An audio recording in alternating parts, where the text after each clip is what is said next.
El siguiente segmento tiene contenido o opinión. La entrevista en A Primera Hora. Analizamos los hechos del momento junto a sus protagonistas. Muy bien, 6:48. Gracias por compartir. Tenemos una muy buena interacción de nuestra audiencia, una buena cantidad de visualizaciones en la transmisión de Facebook Live. Abrazos para todos, saludos a Pichincha, Esmeraldas y Manabí con nuestra señal abierta. Abrazos a la querida Santo Domingo de los Áchilas, que nos sintonizan en Majestad Televisión y también en el canal 3 de TVNet. Saludos a quienes se conectan en el resto del país y alrededor del mundo por www.radiomajestad.com. Y también a quienes están con nosotros en la transmisión del Facebook Live por las fanpages de Majestad Radio y de Primera Plana. Vamos a establecer de inmediato un diálogo periodístico con el jurista Richard González. Él es el vocero de Acción Jurídica Popular. Este es un colectivo que justamente se encarga de manejar algunos temas en esa materia, patrocinar demandas, y hay preocupaciones de este colectivo respecto de la situación del personal hospitalario. ¿Cómo le va, doctor? Bienvenido, buenos días.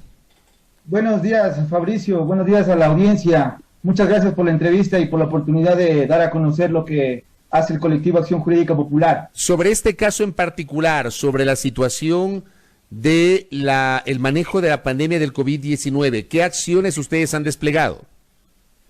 Bueno, nosotros puntualmente concurrimos en un inicio a la Corte Constitucional a solicitar se haga un seguimiento del dictamen que declaró el estado de excepción como constitucional, para que la Corte, en una primera instancia, verificara si hay los lineamientos necesarios o los implementos necesarios para que el personal de salud esté protegido. Se escuchó muchas denuncias que ellos no estaban recibiendo el equipo de protección personal.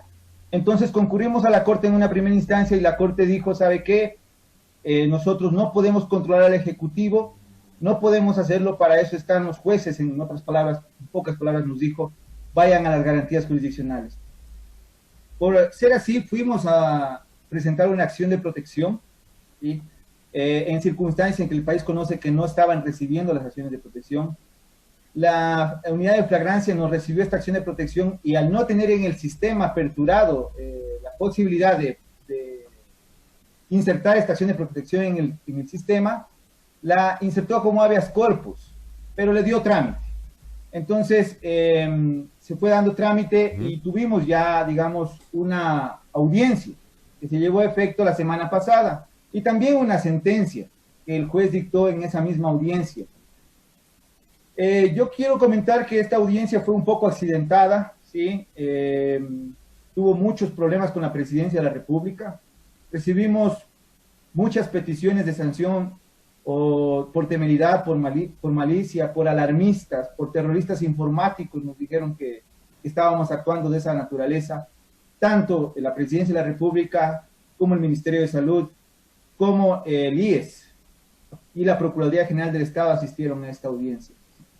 En circunstancias en las que el Ministerio de Salud señaló que había un 5% del personal hospitalario de 19,000 trabajadores de la salud que no tenían el equipo de protección personal.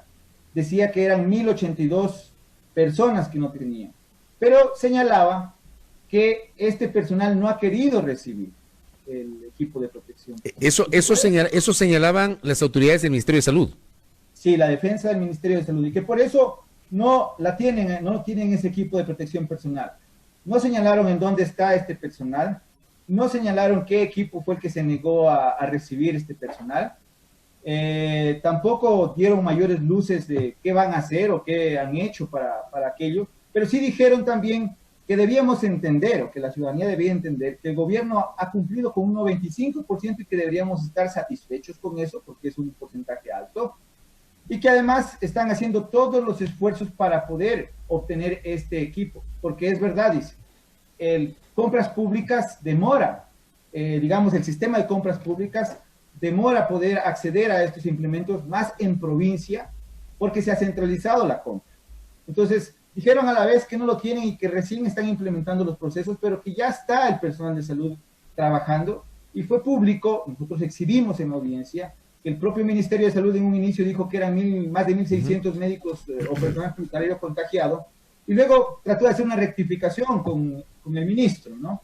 Entonces, lamentablemente esto al juez no le causó inquietud, no le causó duda, y dijo que, entre otras cosas, que el ministerio estaba haciendo los esfuerzos necesarios para poder cumplir con aquello, y que por eso no había ninguna violación de derechos, y que prueba de aquello incluso era este oficio en el que se decía que el 95% del personal estaba con el equipo de protección personal. Además, creo que es importante, señaló que la Corte, luego de que nosotros comparecimos en un inicio a solicitarle que haga un seguimiento de su dictamen, ha dicho que va a hacerlo de oficio. Si bien es cierto, a nosotros nos habría negado nuestra petición, pero luego accedió a hacerlo de oficio. Entonces esos cambios han generado que el juez, en una primera instancia, rechace la demanda.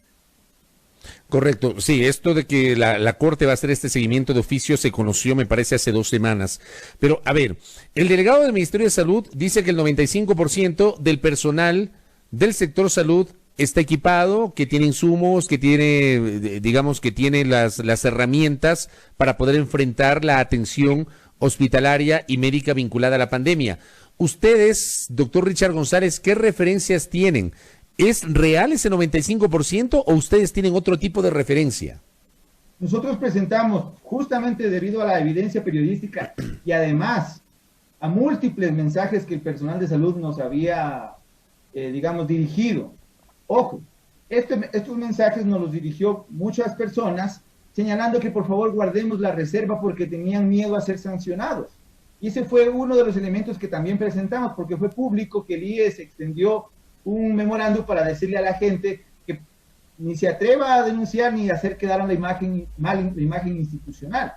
Entonces el juez lo que señaló es que el IES trajo, por ejemplo, una certificación de que no se había iniciado procesos administrativos y que por eso ya no había ninguna violación, pero hubo la amenaza, existe la amenaza y por eso la gente no quiere dar los nombres y nos enviaron múltiples fotos, videos, protocolos, y se presentaron incluso amicus, que se llama en el proceso, a los que el juez señaló que no tenía por qué darles la importancia del caso porque ya el ministerio estaba diciendo que todo estaba bien. Correcto. Con esta decisión de la Corte Constitucional de hacer un seguimiento de oficio, ¿qué referencias ustedes tienen del trabajo de este organismo? Bueno, yo quiero señalar que en un inicio nosotros como colectivo fuimos los que solicitamos a la Corte que abriera una acción de incumplimiento que se llama el dictamen constitucional contra el Ejecutivo.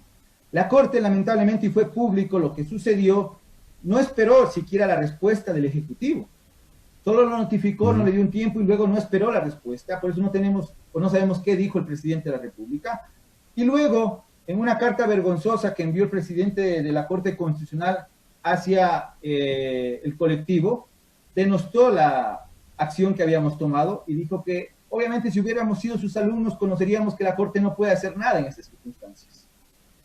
Después de que negó la acción, la Corte Constitucional decide, por la presión de los medios, de las redes sociales y de la Comisión Interamericana preocupada por los múltiples mensajes de los miembros de la salud, decide hacer de oficio este seguimiento.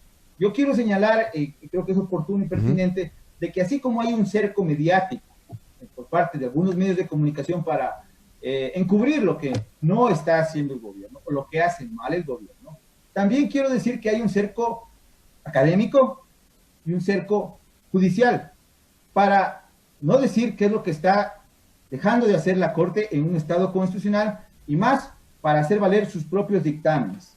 Efectivamente, ya es casi cerca de 2 semanas que la Corte dijo que va a hacer seguimiento y no se sabe nada. ¿Qué ha dicho la presidencia? ¿Qué le han contestado a la Corte? No ha publicado nada. ¿Ustedes no saben, por ejemplo, de qué manera se iba a hacer o se está haciendo ese seguimiento? ¿No tiene ninguna referencia? No, nosotros no tenemos ninguna referencia. El juez tampoco la tiene y el público, porque eso debería estar en la página de la Corte, tampoco la tiene. Entonces, claro, nosotros entendemos cómo un juez de primera instancia, débil, amenazado también por perder su trabajo, no se atreve a hacer control constitucional, cuando el máximo organismo, que es el llamado, el que tiene la misma jerarquía que el Ejecutivo, el que controla al Ejecutivo, el que le puede ordenar, el que puede destituir hasta el presidente de la República, no lo hace. entendemos cómo un juez de primera instancia o tal vez una corte provincial de segunda instancia tampoco quiera hacerlo. Ustedes, en ese sentido, ¿no tienen confianza en el trabajo de la Corte Constitucional, doctor? No, para nada. Ya lo ha demostrado la Corte. Nosotros desde el año 2019 venimos trabajando, impugnando las decisiones económicas o de política económica del gobierno, y no ha habido un solo pronunciamiento que haya tenido un debate serio por parte de la Corte. Pedimos consulta popular para que la ciudadanía se pronuncie respecto de si deseaba privatizaciones, si deseaba despidos masivos. Lo negó, dijo la Corte que esos eran un lenguaje que no iba a entender la ciudadanía y por eso no daba paso, entre otras cosas, a la consulta en un inicio. Luego fuimos por el tema del Fondo Monetario Internacional. También lo negó diciendo que no afectaba a los ciudadanos ese préstamo y se negó siquiera a tramitarlo. Luego, posteriormente, hemos impugnado varias leyes de carácter económico, leyes tributarias, en las que se perdonaron impuestos a algunas empresas muy pudientes del país. El ICE, por ejemplo, no olvidamos lo que pasó en diciembre con la Asamblea Nacional. Acabamos de impugnar una circular del Ministerio de Finanzas en la que se ordenaba despidos masivos al sector público y la Corte ha guardado silencio. Entonces, no confiamos en lo que está haciendo la Corte. Ha demostrado la Corte con más cuando el presidente de la Corte perdió los estribos al enviarnos una carta ofensiva denostando qué es lo que hacíamos nosotros como ciudadanos. No estamos haciendo como abogados, sino como ciudadanos al que tenemos derecho y al que la Constitución nos garantiza concurrir a este organismo. ¿Les preocupa a ustedes como Acción Jurídica Popular? Le pregunto a Richard González, que nos acompaña en esta mañana, esta decisión del gobierno de trasladar la toma de decisiones posteriores a las municipalidades sobre la situación del manejo de la emergencia sanitaria. Es decir, las municipalidades, los COEs cantonales en esta semana tendrán la responsabilidad de decidir si a partir del lunes 4 de mayo se mantienen en rojo o deciden migrar a otro color. ¿Les preocupa aquello en el contexto de la salud que usted nos ha señalado, Richard? Claro que sí nos preocupa por varias situaciones. Hemos visto que el gobierno no ha querido tener actividad, digamos, en cuanto a la política económica para que la gente pueda quedarse en casa. No ha tomado decisiones económicas para lograr aquello. Entonces, claro, la gente se desespera y tiene que buscar cómo salir, incluso está dudando en que la vida o el trabajo. Ese tipo de decisiones de dejar a las alcaldías o los jueces cantonales lo que genera es decir, bueno, ustedes tomen la decisión, pero yo no les voy a dar un centavo para que puedan tomar la mejor decisión.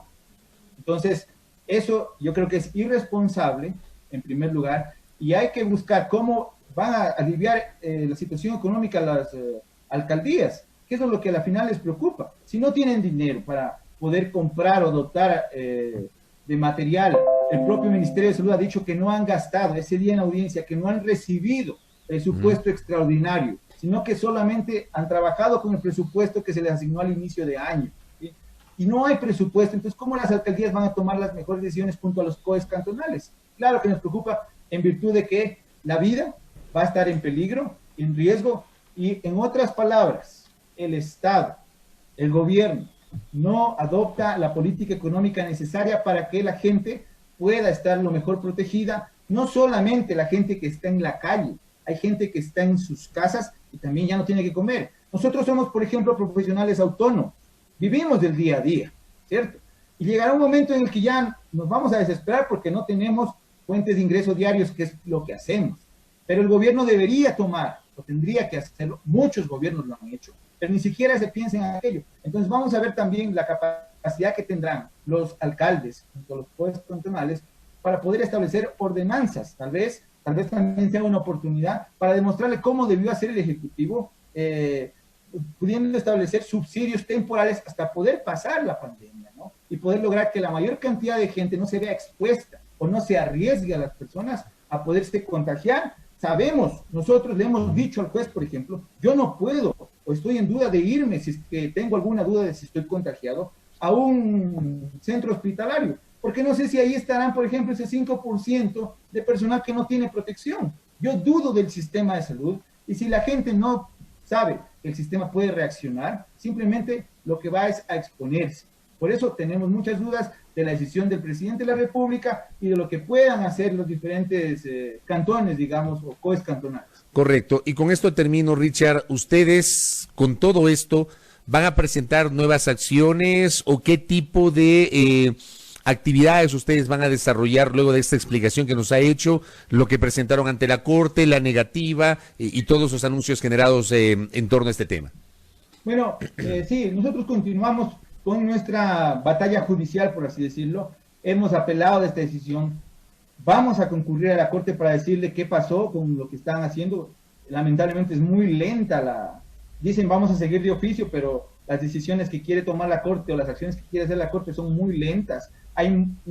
Por ejemplo, nos han contactado becarios que les están quitando el presupuesto y hay muchos problemas a los que la Corte no quiere, digamos, hacer rol al gobierno, no quiere pedirle cuentas al gobierno de lo que está haciendo. Entonces, sí, vamos a tomar varias acciones y quiero dejar en claro, creo que es importante la ciudadanía porque muchos nos han preguntado, ¿pero ustedes son ingenuos acaso?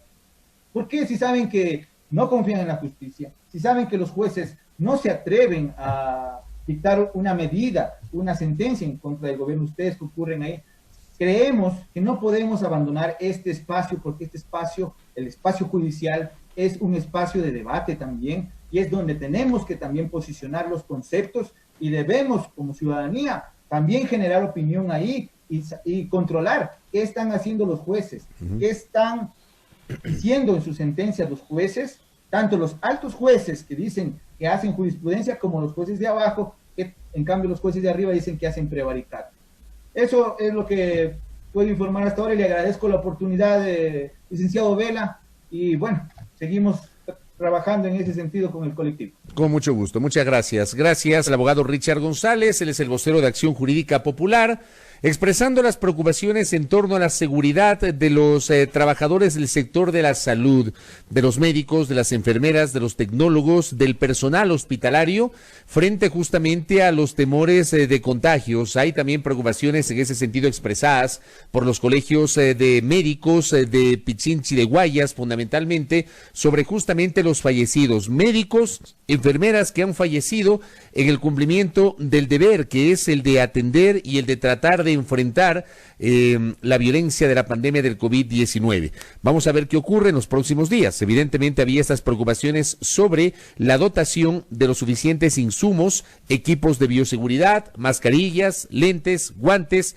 alcohol antibacterial o alcohol antiséptico, gel antibacterial que requieren los profesionales de la salud en esos ambientes, en el ambiente hospitalario. Gracias a Richard González. 7 de la mañana con 4 minutos en A Primera Hora por Majestad Radio.